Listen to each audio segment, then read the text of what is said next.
Hello, lovely Gemini. Look, thank you for joining me. Thanks so much for your likes, shares, subscribes, all of that kind of thing. It really does help me. It really does. Thanks for joining me. This is your reading leading up to this gorgeous full moon, big moon in Scorpio, coming up on the 26th, 27th. So if you've not watched any of these videos before, we're doing a shortened Celtic cross, slightly modified, circular read, looking at the central point basis, where you're at, what's just past where you are currently, and moving forward. Then we go through and clarify. So let's get shuffling. We'll get just a few cards here for Gemini. Lovely air sign, Gemini. Okay, and we'll talk about this and then just keep going through what's happening. They're all face down. Let's come face up. Oh my goodness. The Gemini card, Gemini cards, in fact. We come out straight into the deep pool, as it were, with the beautiful magician, Hermes Thoth. This messenger can be a little bit naughty. Let's not overlook that. But we come out with the magician, crossed by the Princess of Swords. We'll just have a look at the basis here. Yeah. Look, there's been a period of, we have the Hanged Man, this chrysalid character, this nothing really coming in, nothing going out. We have everything. This is the crazy thing, Geminis out there, that we have everything on hand to be able to communicate, to be able to have clear sight. There is some confusion here. The Princess of Swords, you know, when I say she, I'm not talking about gender. It's just qualities. Okay, so she flails around with her sword like this is a card. It's a great card of defense, and defense is what it's all about. Except we don't really have an enemy. If we're defending ourselves, we must. One would assume that there's an enemy there, but there's nothing there. It's clouds. We don't see. There's smoke, clouds, whatever. Cumulus, is it? We don't see, but we're kind of fighting something here. It's interesting. It's not exactly acting, or action. It's like just there. But we come out as like the magician. Like, take a deep breath, Geminis. That's what I'm doing. Take a deep breath right now. Let's just continue. This is interesting. Really interesting. Let's continue. And of course, the basis of this, the Hangman, it's almost as if we're in a sort of slightly, I was going to say paralytic, but paralyzed. There's a purpose for that, though. There is a reason that possibly you don't see yet. So let's see what's just passed. Oh, what's just passed for beautiful Gemini? Now we have adjustment. In the Thoth deck, it is called adjustment. It is the keeper of the scales. Of course, it is justice. Justice in some decks has one sword as well, just like the Princess of Swords. But it's a very clear, precise, no two ways about it kind of ascertaining what is fair and what is not. Justice. It involves natural law.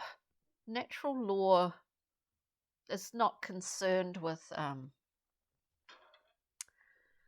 is not concerned with ego or personality. It is what it is, just as it is natural law. Look outside, look around you. It sounds, it sounds a bit harsh, but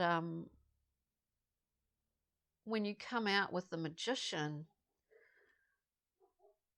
and that I don't know, let's just keep going anyway. Let's keep going, Geminis. Lovely gems. So we have justice. So maybe we've just, maybe there's some realizations that we've had. We've put a lot of energy into something possibly that is looking kind of a little bit hollow. Like, well, what was the point of that? Like, what was the point of that? As opposed to the magician who looks down at the altar and sees the disc, the cup, the wand, and the sword. Interesting. Anyway, let's keep going, gems. Right. Buzz off, little fly. There's a big fly in here. I like to have everything open. It's quite cold. Well, it's not cold, but it's cool today. Look, current position for, Gemini. I'm a Gemini. Anyway, I sort that out before I do these readings. Buzz off, little fly. So we've got one card coming out for the current position, which is another sword card. We're coming out with all the swords today for you, Geminis. We get the 7, and often people talk of this, the 7 of swords, as the thief. The thief and the knight stealing the 7 swords. To me, it's about, and I get that, I hear that, facing elements of our past. Look, we don't necessarily sometimes choose to bring elements of the past into the present time, but we do, as humans, we do this. The 7 of swords, the 7s are all about assessment, for one thing, about desire. There are elements in this representation, in this particular Thoth deck, where this is something that we do to ourselves, and it is kind of quite clear in here, gems, at this current point, that we have all the capabilities, all the exceptional adeptness of the magician, of the Magus, but we are choosing to sort of flail around. In some ways, we're biding time. We're trying to make time stop for a period. Are we? Is that intentional? Probably not. Nothing's coming in, nothing's going out. We're flailing around in the same old habits of mindset that involve shame and humiliation. That's what I'm getting from this reading. It's pretty full on. But we have the capabilities of the magician. Is that not the truth? That great mastery. The other side of it, the other polarity of it is a great, especially with swords, with the mind, is a great ability to slay one's own. Whether that's talent, opportunity, projects, anything. We have a great ability to turn it back in on ourselves in quite a negative way. Anyway, God, it's really full on, Geminis. Let's see, moving forward, and then we'll go back through and clarify. This could be specific. I don't know. These are general readings, and we get what we get any given, buzz off, fly, any given day. Moving forward. Okay, so we understand our machinations, we understand the way that we can work it. We understand, the trickiness of Mercury, of Hermes, this messenger of the gods, the winged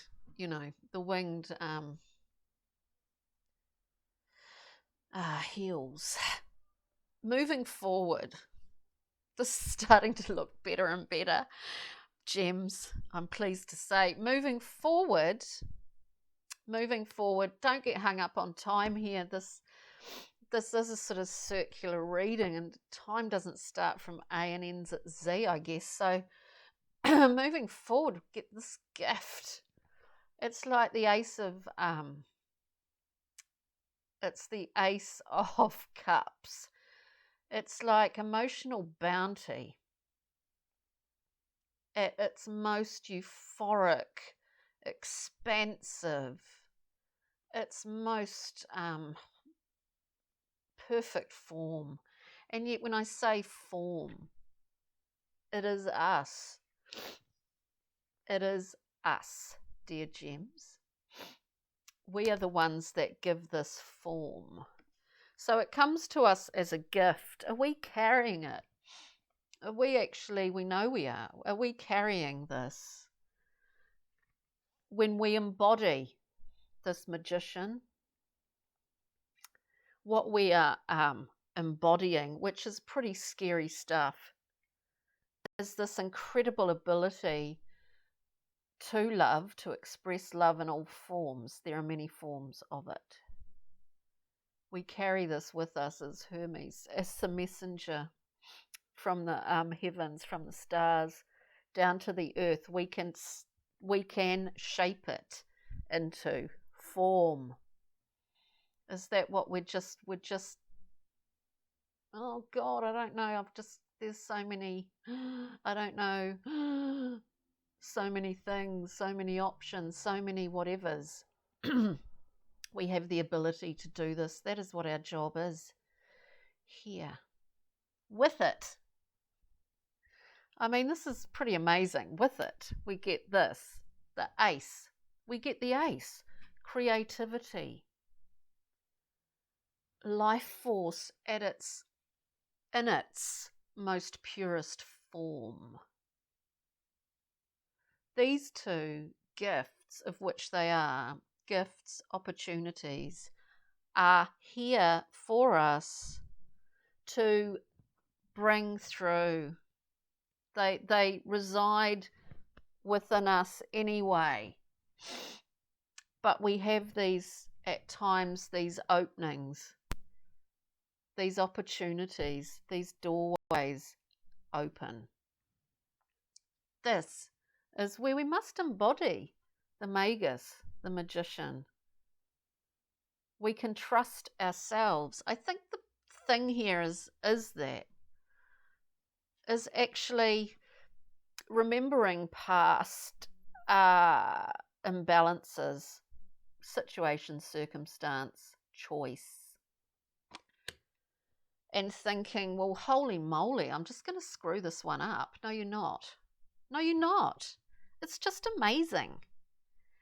We don't sit here for long, dear gems. We don't. We do not embody this princess for long because she becomes exhausted really quickly. There's no benefit here. It's just defense. There's no actual action that creates anything here, that gives shape to anything. She's not giving shape to anything. But there is the potential. But we do not sit in this for long. And we certainly do not sit in the hanged man for too long either. This is amazing in the position of moving forward where these babies are there. And they're here already. We know this. We know this. We need to trust. We need to trust ourselves. We can be out there. We can express ourselves fully in the way that We want to, we choose to.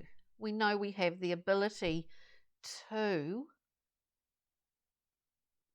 It's getting to grips with this, shame and humiliation of the past, really, and understanding that those fears. I do think leading up to the general reading for the Scorpio full moon was really largely in relation to taking vulnerabilities, understanding one's own personal vulnerabilities and turning them into a force, into a strength. When we see this and we have these babies moving forward and we're presenting really as the magician underneath it all, this is within our grasp, dear Geminis. Let's see. Wow, this is really amazing. It's really electric. It's like I can almost feel I'm getting a shock off the cords here. What are we interested in, Gems? This adjustment, justice in the past? I don't think we need to go past. Let's have a look at the Seven of Swords, even though we know, we understand the Seven of Swords. Gems. It's holding, it's maintaining. Here we have the Two of Discs. Now this is decision making. All the twos are about decisions, all of them. We're holding a balance. We're keeping everything going. We're keeping everything going. There might be a hell of a lot of movement of things going on around us, but we can still keep juggling and keep doing this, just like the Princess of Swords can expend all this energy without really, just for nothing, actually. This is biding us some time. In one sense, it is biding us time in the current position. If it's not doing that, then we're waiting. We're waiting for the openings to come, to see it, to feel comfortable with them, actually, in order for these to come through. In that sense, it's a birthing. We can become very reliant on habit. And I'm talking mental habits. I mean, I guess everything starts in the mind, but emotional habits of default mechanisms like self-sabotage, all that sort of thing. Often these things do come up in Gemini readings because there is great potential, I think, for that, to embody those sort of archetypes, of which we all have. I mean, every human on the planet has a self-saboteur, don't they? Let's, moving forward here, let's have a look at this Ace.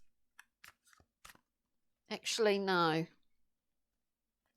Let's just have a wee look at the Princess of Swords for Geminis today. This is interesting. This is really interesting, Gemini. We look at the Princess of Swords and we get the Fool coming out. We know the Fool. The Fool, you know, are we serious or are we not? This is just what I hear.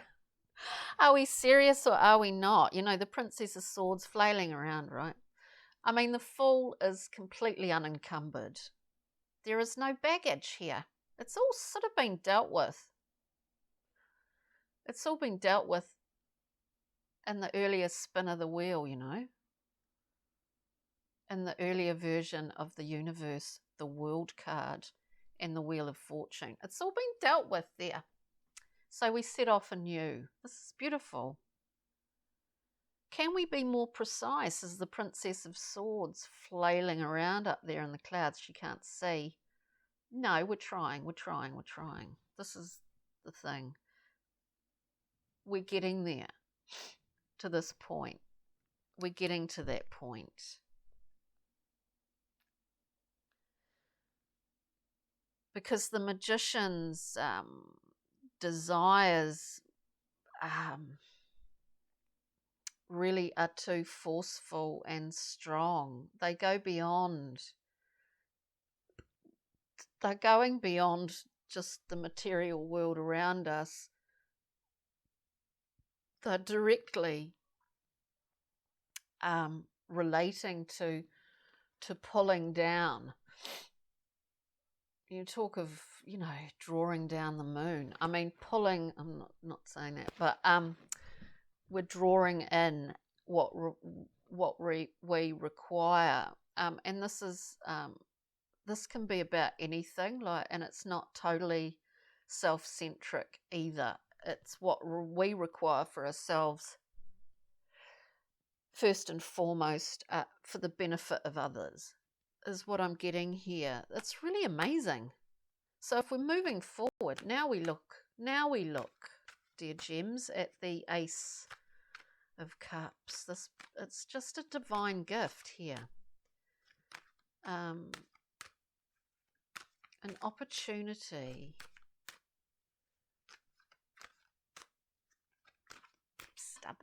Stubborn. An opportunity. Too many, what a watch. Just one card, please, for the Ace.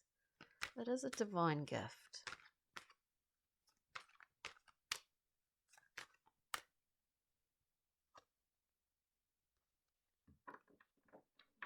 Not getting anything coming out. It is a divine gift, and in fact, it's something that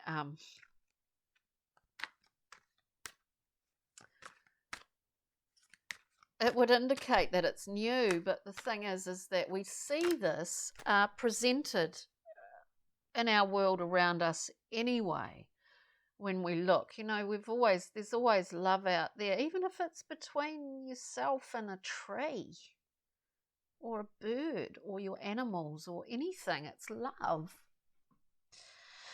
It's emotional bounty. When we're looking at the Ace of Cups, we get the Six. The Six of Cups is an interesting card because it, in a literal sense, I suppose it can be about people returning to you from the past that you had an emotional connection to. It is about memory. It's about childhood memory. I know not everyone had a glorious childhood, but so it's about, the feeling of belonging. There are beautiful flowers growing out of these cups. It's all really fertile and glorious. And there's an amazing garden, and it's in the Thoth deck. The Six of Cups is a series of cups in an amazing golden sea that is just threaded with gold ripples. These connections go way beyond the physical sort of three-dimensional world. This is gift bounty of emotional wealth across the board, and I just get from this sort of nautical thing, it doesn't matter where you are, that these threads of connection exist, right? So, it could be about people meeting up with other people. They've not been able to travel, and that's what they're doing. It could be anything, family. I mean, I know people that are coming back to Aotearoa here, because they, that sounded weird, because they haven't been able to be with their families, and it's just an amazing thing to finally get to, isn't it? Anyway, let's see. This is a really interesting reading. So there's all this love. Look, it's sort of like there's a period of time, or there has been a period of time where you have had to go into hanged man mode and just hang. Like, just hang, literally. Let's have a look at this beautiful ace as I say that. Wow, we get another wand coming out with this fiery. It's beautiful. It's actually quite a sexual card in some decks. It's very powerful, erect. It's very obviously will-centered. With that, we get the 6. We get the 6 of Wands, which is a card of winning. Strangely enough, a card of victory, a card of people seeing you for your value, dear gems. It's pretty amazing reading. Honestly, that was pretty interesting. Let's just get a journey map card for you, Geminis, this week leading up to this. Look, I think, wouldn't it be great if this new moon, this full moon in Scorpio sort of was a wonderful revelation, shining a light on our ability to be magicians here, dear gems. Now, we get the card of need coming out. This is, again, very similar to this Justice card. Balancing of the scales. Is not life all about balance here? Indeed it is. This is about balancing the mind and the heart. Balance? Maybe balance isn't the right word. Maybe it's having a clear dialogue between the two. Instead of one running away and the other one running in the other direction. We've got a clean, clear dialogue here going on between heart and mind. And what does that do for us? Which is something that possibly the magician here hasn't had thus far, but will have. Certainly with this willful ace. What does this connection, what happens then? It means that the will center in between is fully fired up, ready for action. That there is a dialogue going on between heart and head that is in complete balance. And this card is all about that. At that point is when we can take off as the full unencumbered. Is when we do express ourselves unencumbered, unrestrained, fully in our own power as we present here as the magician Gemini. This is really full on, actually, to me. It feels it. Oh, just a pixie and fairy card after all of this. We had one just drop out, but I'll get another one. We've got Iris of the Rainbows that just popped out, which is clearing those clouds where we may well find, oh my God, we've got two. We may well find ourselves. Iris of the Rainbows is a beautiful card. She exists in that layer of mist between the sky, land between the sky and the water. It is also about arrows, messages coming through. She clears those mists. Hence, Iris of the Rainbows, isn't it? Iris, the goddess. She clears those clouds. She clears these clouds that this princess is flailing around in for no apparent end.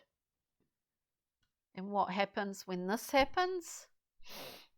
When Iris comes through, that's when the magician, looks down at the altar in front of him or her and sees that this wand is just bursting to be taken on board and to be acted upon. This is an amazing reading, Geminis. This is a really amazing reading for you today. I'll just get a little star card. It's just a wee snippet of writing for Geminis, please. This incredible magicianship, becoming. Oh my God, and I got this other card, actually with Iris of the Rainbows, which I forgot. The Master Maker, hello. The Master Maker. We get branded with this mark because we have surpassed ourselves. We've actually worked away at something for such a long time. And it's what I see in this reading, which when I look at the table, it's like you've worked away on your internal demons, you know, this terrible mind beast that we all have, I guess. You've worked away at it for so long, you're just a whisper away from mastery. And there's a maintenance involved in that, but this is a whole new journey, Gemini. This is mastery at its height. It is. That suddenly and from this, we do begin a new journey as the Fool, and we are unencumbered, and there is nothing that was wounding from past experience that will stop us moving forward. This is the key. It's just amazing. And of course, then with the little star cards we get, which is like an ace too: will, focus, intention, abundance, passion.